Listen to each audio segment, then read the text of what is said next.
Hello friends, welcome to JK Samayal. இந்த வீடியோல நம்ம Oreo Biscuit cake எப்படி பண்ணலாம்ன்றத பத்தி பார்க்கலாம். ரொம்ப ஈஸியா பண்ணிடலாங்க. இதுக்கு வந்து நான் ஒரு 10 ரூபாய் Oreo Biscuit வந்து ஒரு 4 பாக்கெட் வச்சிருக்கேன்.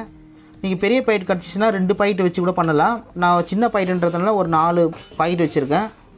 இப்போ இது ஈஸியா நம்ம Oreo Biscuit cake எப்படி செய்யலாம்ன்றத பத்தி பார்க்கலாம். இப்போ 4 பாக்கெட்ல இருக்க பிஸ்கட்டும் பிரிச்சு ஒரு பிளேட்ல எடுத்து வச்சிருக்கேன். இப்போ என்ன பண்ணலாம்?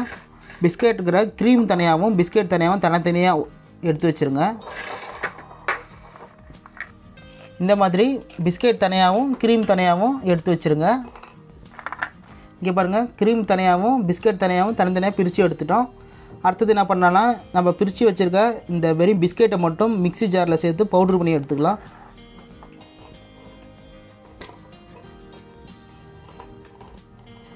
இங்க பாருங்க, இப்போ மிக்ஸி ஜார்ல நல்லா பவுடர் பண்ணி எடுத்துட்டோம். பிஸ்கட்டை நல்லா நைஸா வர அளவுக்கு நல்லா பவுடர் பண்ணிடுங்க.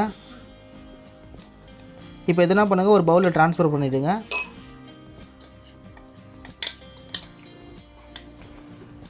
இப்போ இதில் காய்ச்சி ஆற வச்சிருக்க பாலை கொஞ்சம் சேர்த்து தண்ணியை கரைச்சி எடுத்துக்கலாம்.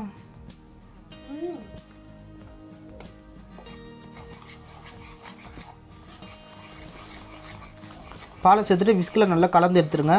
நல்லா தண்ணியை கரைச்சிடுங்க. இப்போ இதில் பேக்கிங் பவுடர் வந்து ஒரு 1/2 டீஸ்பூன் சேர்த்துக்கலாம். சேர்த்துட்டு திரும்பவும் நல்லா கலந்துருங்க.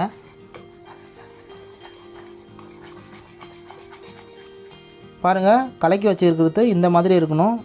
அடுத்தது இதே போல் ஒயிட் க்ரீம்லேயும் வந்து காய்ச்சி ஆற வச்சுருக்க பாலை சேர்த்து கரைச்சி எடுத்துக்கலாம்.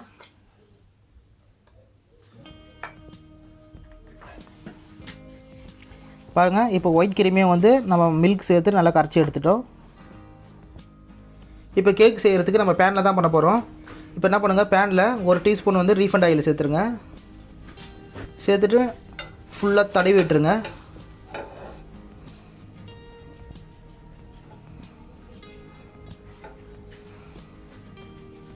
அடுத்தது நம்ம கலக்கி வச்சுருக்க இந்த பிஸ்கட் க்ரீமை வந்து இதில் சேர்த்துடலாம்.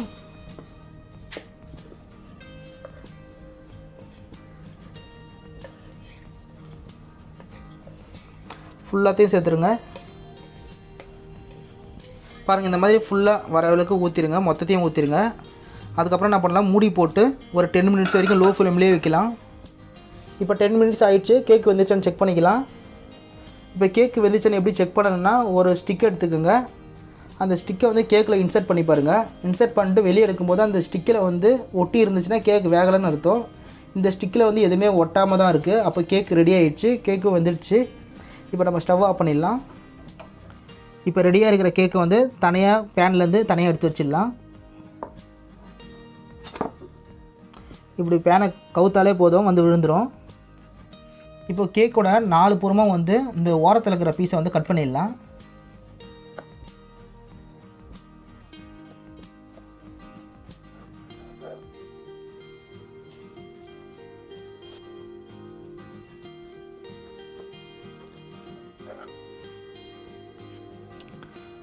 இப்போ கேக்கோட ஓரத்தில் இருக்கிற அந்த 4 பீஸையும் வந்து கட் பண்ணிட்டோம். அதையும் நம்ம சாப்பிட்லாம். அது இப்போதைக்கு தனியாக எடுத்து வச்சுருங்க.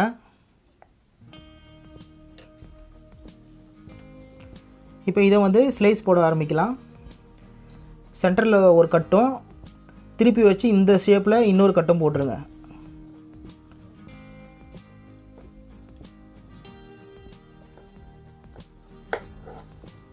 இந்த மாதிரி 4 ஸ்லைஸ் கட் பண்ணதுக்கப்புறம் இதில் வந்து நம்ம ஒயிட் க்ரீமை சேர்த்துடலாம். கேக்கோட ஒரு பீஸ் மேலே மட்டும் ஒயிட் க்ரீம் தடவிட்டு இன்னொரு கேக் ஸ்லைஸை வந்து அது மேலே வச்சுருங்க. இதே மாதிரி இது மேலேயும் ஒயிட் க்ரீமை சேர்த்துருங்க. அது மேலே இன்னொரு ஸ்லைஸ் கேக்கையும் வச்சுருங்க.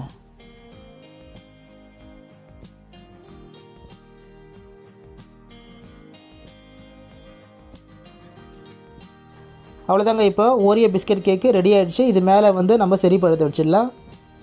ஃப்ரெண்ட்ஸ், இந்த ரெசிபி பிடிச்சிருந்தா இந்த ரெசிபியை லைக் பண்ணுங்கள், ஷேர் பண்ணுங்கள். நமது ஜேகே சமையல் சேனல் இதுவரை நீங்கள் சப்ஸ்கிரைப் பண்ணலாம். மறக்காமல் சப்ஸ்கிரைப் பண்ணிவிட்டு கூட ஒரு பெல் பட்டனையும் ஆல் என்ற ஆப்ஷனை செட் பண்ணி வச்சிட்டிங்கன்னா நம்மளோட ஒவ்வொரு அப்டேட்டை நீங்கள் மிஸ் பண்ணாமல் பார்க்கலாம். மீண்டும் அடுத்த வீடியோவில் சந்திக்கலாம். தேங்க்ஸ் ஃபார் வாட்சிங்.